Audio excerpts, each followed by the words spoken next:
નમસ્કાર, હું ડૉક્ટર મહેશભાઈ તળાવિયા આયુર્વેદ અમૃતમ યુટ્યુબ ચેનલમાં આપનું ખૂબ ખૂબ સ્વાગત કરું છું. મિત્રો, સમય કંઈક એવો છે કે જે ઘણી વખત જાણીએ અજાણીએ પણ આપણને ખબર પડતી નથી કે આપણા શરીરની અંદર શું થઈ રહ્યું છે. સાંધાઓનો દુખાવો થતો હોય છે, નાના સાંધાઓ ખાસ સૂજી જતા હોય છે અને ધીમે ધીમે એનું પ્રમાણ વધતું જતું હોય છે, પરંતુ આપણને ખબર રહેતી નથી કે આની અંદર શું કરવું. એટલે આપણે એની દવાઓ પ્રત્યે થોડાક બેધ્યાન રહીએ છીએ.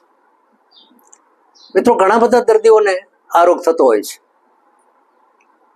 અને જ્યારે એનું નિદાન કરવામાં આવે કે લેબોરેટરીમાં એને ટેસ્ટ કરવામાં આવે ત્યારે ખબર પડે છે કે આપણું યુરિક એસિડ એ વધેલું છે. મિત્રો, યુરિક એસિડ છે એનું પ્રમાણ વૈજ્ઞાનિકોએ 3.5 થી માંડી 7 ડેસીલીટર જેટલું પ્રતિ મિલીગ્રામ પ્રતિ ગ્રામ કરેલું છે,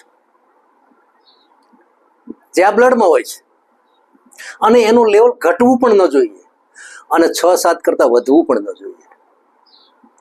તો આજના યુગની અંદર જ્યારે અમુક આહાર જે પ્યોરિન વાળો આહાર લેવામાં આવે છે, એ પ્યોરિન વાળો આહાર એ એનું કારક તત્વ છે.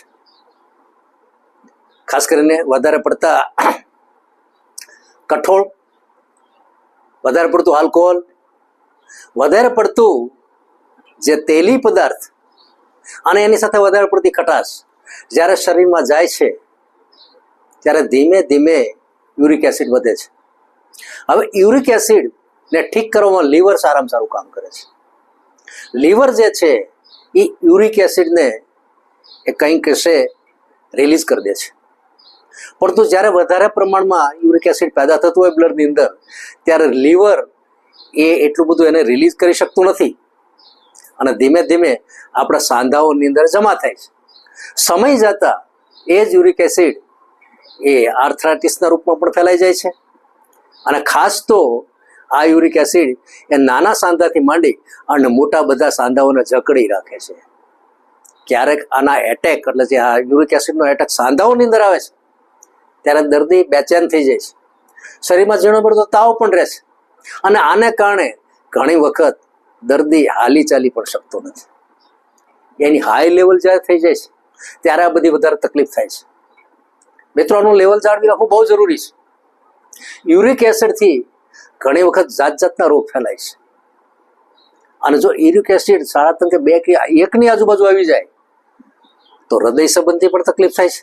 એટલા માટે આને વ્યવસ્થિત રાખવું એ દર્દીઓ માટે ખાસ જરૂરી છે. તો જ્યારે જ્યારે આવું બધું થાય છે ત્યારે પહેલું તો આપણે ખોરાકની અંદર પરિવર્તન કરવું પડે. જે પ્રોટીન વાળો ખોરાક છે, જેમાંથી પ્યોરિન બધું મળે છે, એ ખોરાક બધો બંધ કરવો પડે. તમામ પ્રકારની ખટાશ પણ બંધ કરવી પડે છે અને સાદો સુપાચ્ય આહાર લેવો પડે છે. એની પાછળનું મોટું કારણ છે કે શરીરની અંદર એસિડ જમા થવું ન જોઈએ, જે એનું કારક દ્રવ્ય છે. તો મિત્રો, આની અંદર આયુર્વેદ કેવું કામ કરે છે? લક્ષણો તો આપણે જોઈ લીધા કે આટલી વસ્તુ આટલું એ દર્દીઓને થાય છે, પણ જ્યારે જ્યારે આ તકલીફ થાય છે ત્યારે લોકો એલોપેથિક દવાઓ ખૂબ લેતા હોય છે અને એલોપેથિક દવાઓ ઝાઝો સમય લેવાથી વધારે તકલીફ થાય છે. રિલીઝ થઈ જાય છે સાંધાઓમાંથી યુરિક એસિડ રિલીઝ થઈ જાય છે, ક્રિસ્ટલ્સ જમા થયા હોય રિલીઝ થઈ જાય છે અને હાડકાનું જે કઠણપણું હોય એ ઓછું થઈ જાય, પણ લાંબો સમય એલોપેથિક દવા લેવાથી નુકસાન પણ એટલું જ થાય છે. તો આની અંદર આયુર્વેદની કઈ કઈ દવાઓ છે જે હું તમને સવિસ્તર કહું છું. એક તો સારામાં સારું દ્રવ્ય જે છે એ છે ગોક્ષુર પ્લસ ગોક્ષુરાદિ ગુગળ. તો ગોક્ષુર ચૂર્ણ જો તમારે લેવું હોય તો 1 ચમચી સવારે અને 1 ચમચી સાંજે ગરમ પાણી સાથે સહેજ લેવું પડે.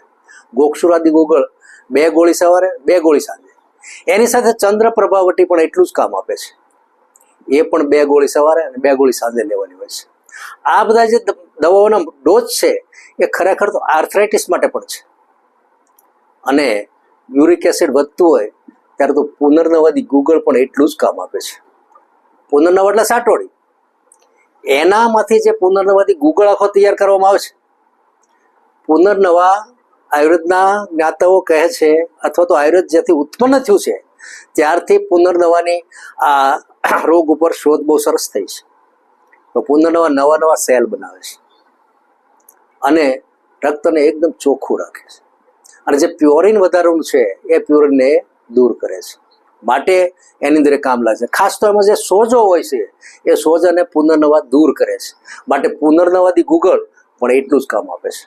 સાથે જેને કોઈને કોન્સ્ટિપેશન રહેતું હોય તો એ કોન્સ્ટિપેશનને લીધે દર્દીને ઘણી વખત તકલીફ થતી હોય છે, સાંધા વધારે પકડાતા હોય છે, તો રાત્રિના સમયે હુંફાળા પાણી સાથે 1, 2 અને 3ના પ્રમાણની અંદર બનાવેલું ત્રિફળા ચૂર્ણ એ અક્ષીર છે. હવે ગળો વિશે આપણે જોઈએ તો જો ગળો આની અંદર આપવામાં આવે, આ ચોથું આઈટમ છે ગળોની, તો એનો ઘન આપવો પડે છે. મિત્રો એ પણ એટલું સરસ મજાનું કામ કરે છે, કારણ કે આર્થરાઇટિસનું સારામાં સારી દવા છે. સારામાં સારી દવા એ એન્ટીપાયરેટિક છે. આ ગોળી એન્ટીપાયરેટિક છે ગળોકન. તો એનું પ્રમાણ એડલ્ટની અંદર 4 ગોળી સવારે 4 ગોળી સાંજે લેવામાં આવે સહેજ પાણી સાથે, તો એનું પરિણામ પણ ખૂબ સારું આવે છે. ગળો ઘનવટી કોઈ સારા વૈદ્યના હાથે બનાવેલી લેવી ચોક્કસ, કારણ કે તત્વ જો બરોબર જળવાયેલું હશે તો સુંદર કામ આપશે. મિત્રો આ બધી દવાઓ છે ને એ ઘણી વખત આપણે ઘરમાં રાખવા જેવી છે. અને જ્યારે જ્યારે યુરિક એસિડનો પ્રશ્ન ઊભો થાય ત્યારે પાણી પણ એટલું જ પીવું હિતાવ છે. જેટલો આઉટફ્લો થશે યુરિનનો એટલો તમને વધારે સરસ ફાયદો થશે, કારણ કે યુરિનની અંદર મોટાભાગનું છે પ્યુરિન અથવા તો યુરિક એસિડ જતું રહેશે.